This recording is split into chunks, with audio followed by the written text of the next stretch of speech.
Hey there, everyone. Ashley Mailloux and Gino Buccola here with the Daily Racing Forum. We're going to take a look at a stakes race this Saturday out at Santa Anita. They have a 9-race program. 5 of them are scheduled for the turf, including their feature race, race number 9, the Santa Barbara $100,000 event here at 1.5 miles on the turf course, Gino. And in terms of the fillies and mares that we're going to see here, there's not a ton of them. There's 7 in here, with a heavy favorite on the outside in the form of the 7 Musical Rhapsody here for Phil D'Amato, but a couple of other horses maybe sneaky in this spot. Yeah, the two outside horses in here, Ashley, they definitely stand out as far as form going this trip. All the other horses to the inside, they sure can jump up and contend, but we haven't seen them proven going this 1.5 mile trip, or even really like all that successful going 1.25 miles. So for a lot of these horses, this is going to be a different ball game. The two outside horses, Duvet Day, Musical Rhapsody, they're just a little safer at this trip, and that's probably why they're going to be overwhelming first and second choices in this field. And as we look at the Time Form US pace projections here, this is where things really shape up to be interesting. The horse on the rail, I'll have another kiss.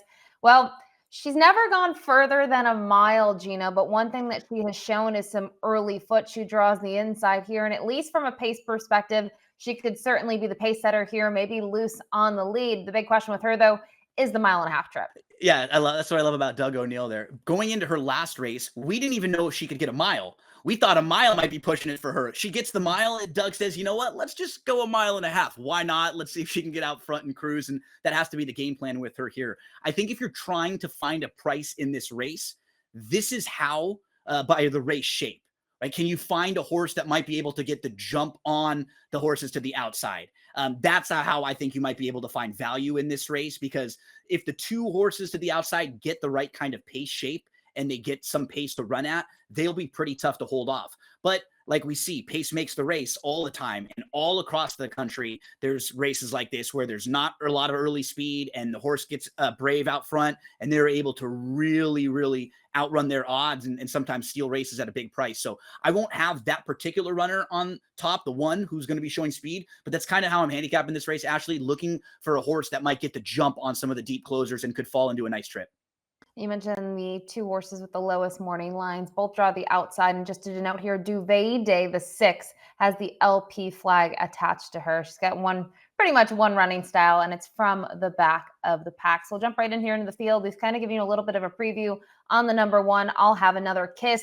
This is a 4-year-old filly who just picked up her second lifetime win. Gino, you talked about it a little bit. They stretched her out to a mile. Wasn't really sure she could get that done at the mile distance, because in the past they'd tried her and she'd been, I don't know, sort of there in some of those races, and other ones she faltered late. But she really was able to get on the lead here, opened up a couple of lengths, and just was able to hang on in the nick of time. Yeah, what I liked too is that she kind of kicked back open.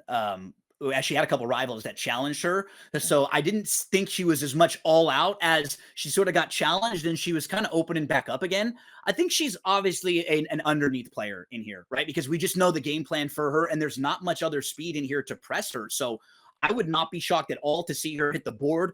I'd be a little bit surprised because she's going to have to take a big step forward to show that she can get the 1.5 miles and that she can hold off like some of these late closers, the horses to the outside. So for me, she's more of an under, maybe in the 3/4 spots, but it's a great spot for her with not much other pace to press her. Like if you're looking for an opportunity to try a race like this is as good of a chance as you will find where a field you'll meet doesn't have a lot of other early speed.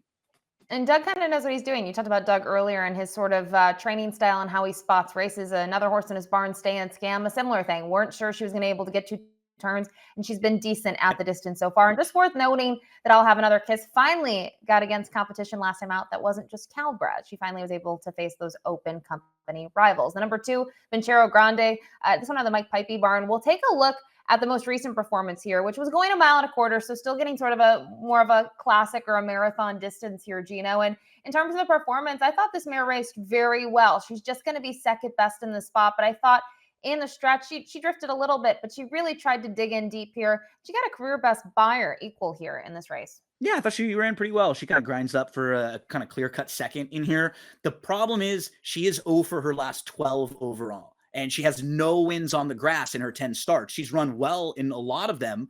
She does have a couple races at 1.25 miles, like we saw in her last start. And both of those races, she's actually been second. So she's run well in the races going a little bit longer. But for me, just a lot of questions to ask still about her in this spot, right? Can she go this far? Does she even really like the grass all that much? Kind of trying to figure out what trip she'll get in here. I like that she sat a little closer last time out, and maybe going farther, she can be sitting in that same sort of spot, right? Third, fourth, and not have to be coming from way out of it. I think if she hits the board or outruns her odds, it's because she gets a good trip in here. Next in the field is number 3, Comanche Country here for Phil D'Amato. It's tough to make the case for her, but then again, this is probably some class relief for her, Gino. You look at some of the events that she's been in, graded stakes pretty much down the page since the Edgewood just about a year ago.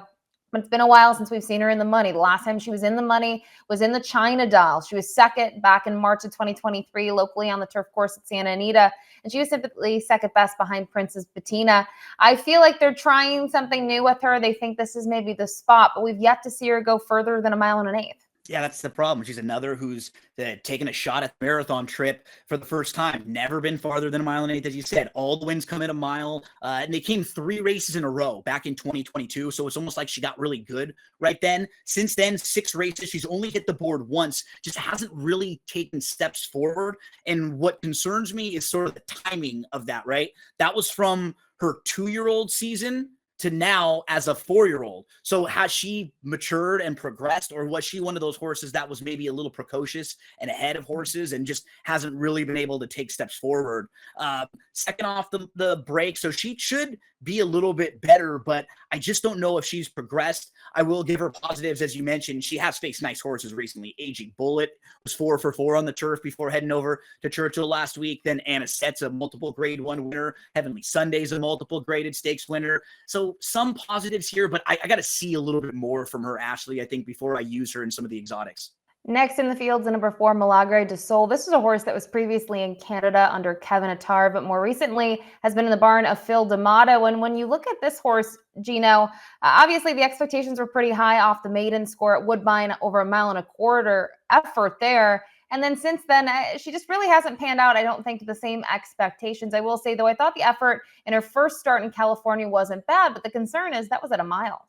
Yeah. So I'm looking at her overall form too, and it's something that we've seen with a lot of these horses. I think they feel like they're taking a shot at this distance, kind of just taking a swing, looking for something to try to shake them up a little bit, because this is a horse who's had some success going a mile and a quarter at least. But I agree with you, Ashley. We just have not seen that progression really. I like the horses that she ran into in her first couple starts at Santa Anita. She was behind Queen's Command in Kinjani. They finished 2nd and 3rd in the grade 3 Santa Ana. So the form has been there. But overall, I just need to see more from her. But I think we're going to come up to a rival next at a little bit of a price so I can make a case for her. The only thing I'll say about Milagre de Sol is the fact that at least her first race off of freshening was her best so far that we've seen in California. And look who's in the irons, Frazu, who's booked to ride again. The 5 customer list, the French bred mare. She's a mare who, you look at kind of her trajectory. She was in the barn of Chad Brown. She had some good efforts, was able to win at Monmouth, going a mile and a 16th. And since going to the barn, the new connections, they've tried her anywhere from 6.5 to a mile and a quarter. And while she hasn't necessarily been in the money, I thought her first effort down the downhill was decent. I know it was sprinting. And then afterwards, I know she didn't perform well. She didn't pass any horses in there, but her numbers are at least competitive, and kind of look at the likes of who she's faced. I feel like we've talked about some other rivals in here. She's faced some of those same fillies and mares, and I think this for her is probably some class relief in some regards. Yeah, if I'm looking for a price in here, I think this is the one, because you can get to her races last year when she was in the Brown Barn, and they were not far off from competing with the 2 horses that are going to be way, way shorter prices than she is to the outside. So now we need to look and see, has she been able to kind of progress outside of the Brown Barn? Well, her first start outside of the Brown Barn was not bad, actually. She finished 4th behind a horse you mentioned a little while ago, Stay and Scam, who's a speed horse too. So that race didn't really shape up for her. It was a first start off the bench situation on February the 10th. So you were expecting her to take, a nice step forward. Then she's in the Santa Ana. She's in there behind Linda's Gift, Queen's Command, Kinjani. We just mentioned a couple of those other horses. Well, in that same race, she was also in behind Duvet Day and Musical Rhapsody, but they were also rans in that race. It's not like they were in the mix. They were also well defeated. So that just shows you how much more difficult the race that was than this one, where those 2 are your top choices. And in that race, they were 5th and 6th, and they were not even in the money. That's why I think she kind of can be competitive in this field.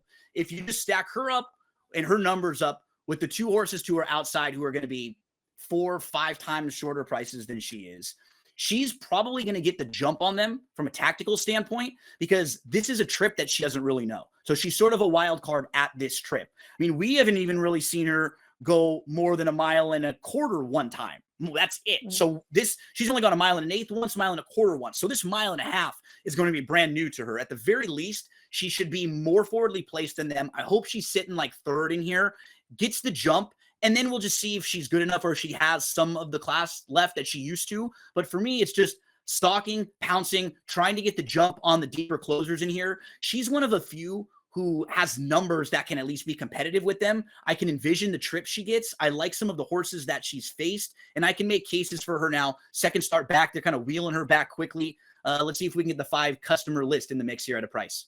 She's 12-1 on the morning line, and you mentioned a shorter price directly at her outside is the 6 Duvet Day, who was the horse that finished 7th, just in front of her in that Grade 3 event 2 starts back. When we looked at Duvet Day, we're actually not going to look at the Santa Ana. We're going to go 2 starts back to the Astra, where she ends up being the 3rd place finisher in here. Musical Rhapsody, who draws her the outside, in the Santa Barbara, finishes 2nd. And that same name that we keep on talking about, Linda's Gift, is the winner. And you can see in the case of Duvet Day, she had to face Linda Gift in those last 2, and Linda's has just been better in both of them. Has been a really nice horse out in California. And I think, you look at Duvet Day, at least here, the one thing I can say is she was trying in the end. And I want to see that, especially going in 1.5 miles, especially for a mare that is going to close from off of it. You need her to pass horses. And we talked about it. She's also going to need to get the trip set up in here. We saw the time form pace projections. She has the LP flag.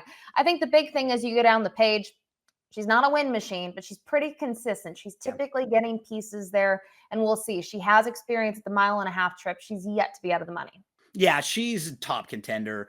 She's one of a few that just kind of stands out on speed figures and consistency overall, like you're saying. But you pointed out she is 0 for her last 5, and she doesn't have a ton of early speed. So when she faces a horse like Linda's Gift, she's rarely going to beat Linda's Gift because Linda's Gift can always make her own trip, and Duvet Day always has to kind of come from way out of it and hope there's a battle. And we usually don't get those at these marathon trips. But Linda's Gift's won 3 in a row. Planetario, who you see in the running lines, is a multiple graded stakes winner, was just a close 3rd in the Grade 2 Whittingham. And yeah, Duvet Day is really the only horse in this field with a win at 1.5 miles on the turf. We have another horse with the win on the 1.5 miles on the synthetic, but she has that. So I'd be pretty surprised if she doesn't show up and at least finish in the money here or give a really good account of herself. Another horse in here that has to be really happy in her connections that Linda's Gift is not in this field is the 7 Musical Rhapsody, the last mare in this field. And I say that and I joke because go to those efforts 2, 3, and 4 back. Look at the winner in all of them. And Musical Rhapsody ended up being 2nd best in 2 of those 3 meetings. And since then, though, she finally got away from that mare and was able to win. And she did it pretty nicely. We saw the performance with Ranchero Grande, was able to close late and get for 2nd. But Musical Rhapsody was much the best on April 4th. And for her one try that we've seen recently, at least, and her only try going 1.5 miles on the turf, was a very respectable performance. We showed that where she was clear of Duvet Day, who was 3rd in that spot. I mean, Gino, there's no arguing on paper. Musical Rhapsody is the mare to beat. Yep, hands down. I really don't have many knocks on the 2 outside horses in here, the 6 or the 7. I think if you're playing any exotics, you're going to be using them. It's just how are you playing the exotics, and can you find some other horses to kind of throw in the mix with them? Musical Rhapsody should probably be closer up than Duvet Day early as well. So that could be a major positive for her as far as just working out her own trip, getting the jump. Once she got away from Linda's Gift, she won. She hasn't won at 1.5 miles on the turf, but she has on the synthetic, and she outfinished Duvet Day going 1.5 miles. So if you're just talking about distance, you shouldn't have any concerns with the distance for Musical Rhapsody. For her, it's just more of getting the trip. And against this field, when she's just probably better than most of them, I worry a little bit less about the trip. And I think Mike will do a good job aboard, Mike Smith, of keeping her in striking range too, not wanting that to be the thing that gets her beat, that she was 10 lengths out of it early behind a really, really slow pace. So yeah, I think the 2 outside horses are definitely the most likely or logical winners. I'll take a little bit of a swing here, Ashley, with the different horse on top, but I will have those 2 right behind them. You bring up a good point. Mike Smith has been aboard her in those last four, three out of the four in the money. And I think the big thing is you can look at the distances varying between those races, anywhere from a mile and a quarter to a mile and a half. And she's been in different positions based on the distance and how kind of the fractions unfolded in front of her. So she's one of three for Phil D'Amato in the field. Now I'm curious though, top pick time.